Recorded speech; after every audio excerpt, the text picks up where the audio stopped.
evening, everyone. We are following breaking news where a local man is arrested for allegedly plotting to attack the U.S. Capitol. 20-year-old Christopher Cornell, who is from Colerain Township, is named in a criminal complaint. He was arrested after buying 2 semi-automatic rifles and 600 rounds of ammunition that he was allegedly going to take to Washington, D.C. to do harm. Local 12's Anjanette Levy joins us live from the gun store in Colerain Township with what happened today. Anjanette. Well, Rob, this is where he came to buy those guns. It was 2 AR-15s, and this is the man who sold those guns to the gentleman who's now in custody and under arrest. John Dean, you said you were cooperating with the authorities when you guys made this gun sale today. Tell me a little bit more about that. We've known for about a week that something was going to happen, but we didn't know when it might happen. When an agent showed up this morning was the first inkling that we had that something was going to happen today. From our perspective, we were just cooperating with federal and local law enforcement to be able to facilitate whatever operation that they had going on. So from our perspective, it was, for the most part, kind of a matter-of-fact firearms sale. And these were 2 AR-15s along Yes. with some ammunition that he purchased. Did he tell you at all what he was planning to do with these guns, or did you have any discussion with him about that? No, just that he was planning on coming back to fire them on our range, and that was the only discussion we really had about anything about their use. And when he came out here, you said that the agents, they were right on top of him. Tell me about what happened when he walked out of those doors. Yeah, when he came out the door, he would have come out here. He was about halfway across here to where the cars are parked. By that time, the agents had come across the parking lot, and 2 agents were on top of him, 2 or 3. And there were several other agents there as well as a part of the operation. So they were right on top of him right away. Yeah, and tell me about his demeanor. We had talked inside a little bit ago, and you said this was not somebody that you believed was up to no good or anything like that. Tell me about him. No, maybe a little shy, a little bashful, but talkative. And no, if I hadn't been warned ahead of time, there wasn't really anything about him that would have suggested he was involved in something like this. Tell me a little bit about your feeling now, your reaction to hearing that he is accused at least of being involved in some type of plot at the U.S. Capitol building on a government official. What is your feeling about that? Yeah, the enormity of the story at this point is something that takes me aback. In terms of our cooperation with law enforcement, that's something that we do every day. It's a part of who we are as a responsible firearms dealer.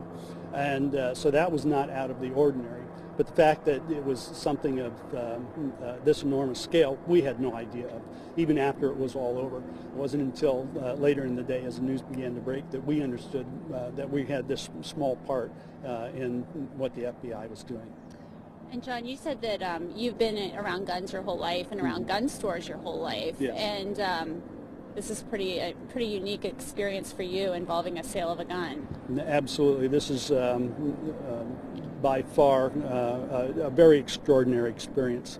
But I've been around the firearms business since I was 8 years old. So it's been a long time, but I've never experienced anything quite like this.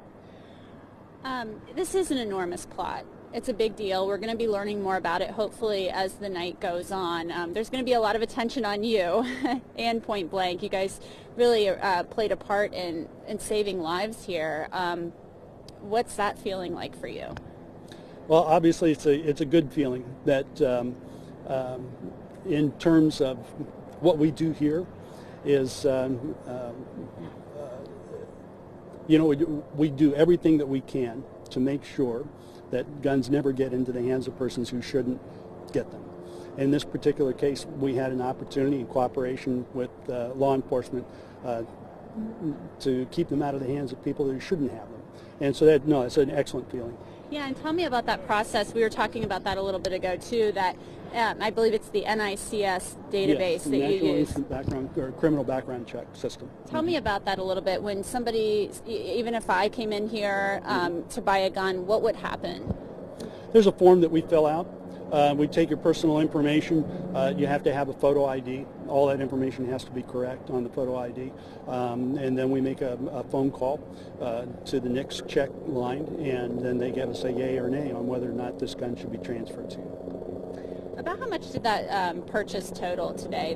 Do you recall immediately? Yeah, about $1,900 altogether. Okay, and I saw inside those guns were about $6.99 a piece. Yeah. And he said he was planning to bring them back here to the range. No indication of anything else being amiss. No, nothing out of the ordinary in terms of our conversation. Yeah.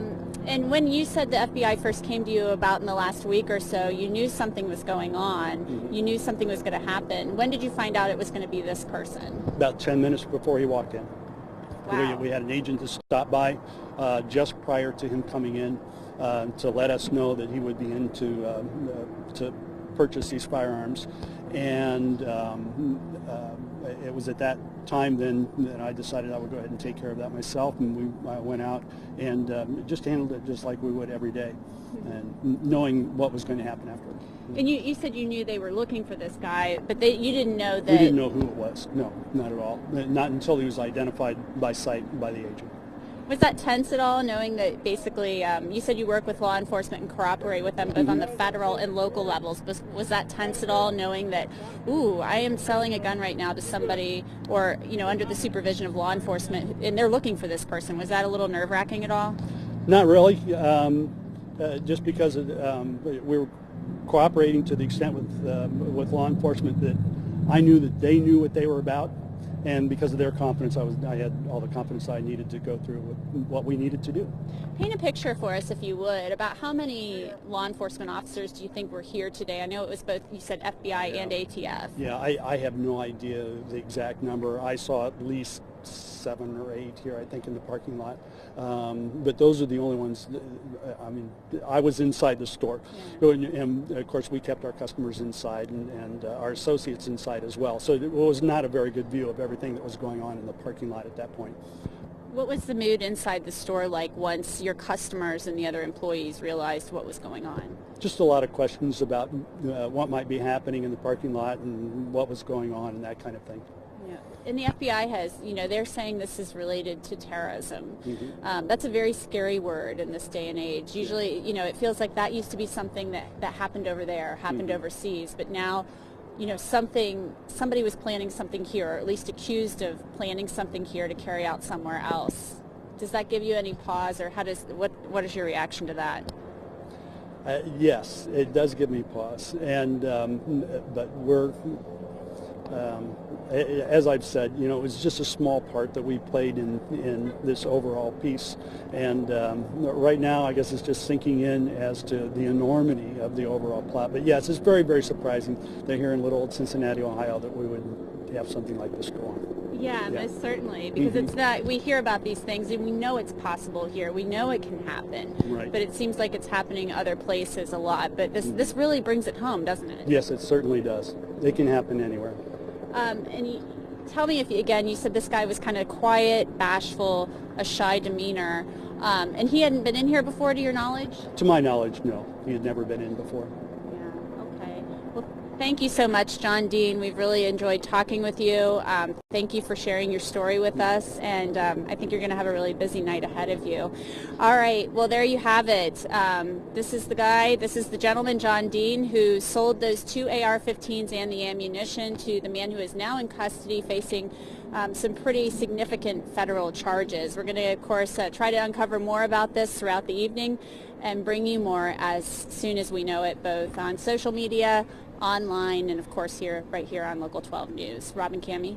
Hey, Jeanette, thanks very much. Nice to stay with me, if you will, for just a moment. I have a couple of quick questions. Nice of Mr. Dean to be so forthcoming. This man must have passed his background checks, or he wouldn't have walked out of the store with those weapons today, which was interesting to hear him say. And I want to show this picture that we have of the arrest in the parking lot, and I think that Mr. Dean has confirmed that this was indeed the arrest of Mr. Cornell. Is that right? Yeah, we're still kind of looking at that photo and going over it, but yes, we believe that is indeed the arrest of Mr. Cornell. And he is 20 years old, according to the FBI media release that we have here. What is the age that people can purchase a gun? Is it 18, Anjanette? I believe, John, people can purchase a gun at age 18 in the state of Ohio. Is that correct? 18 for long guns, 21 for handguns. Yes. Okay. So that's a good clarification, good information to know. That was definitely a long gun. I mean, that's a semi-automatic weapon. Yes, sir. Yeah. Okay, great. So, Cammie, there's your question answered. 18 for a typical handgun, 21 for a long gun. Anjanette, thanks very much. We appreciate your report. The story is continuing to develop, to say the very least. Yeah, in fact, we have Brad Johansson here with us now. He's had a chance to read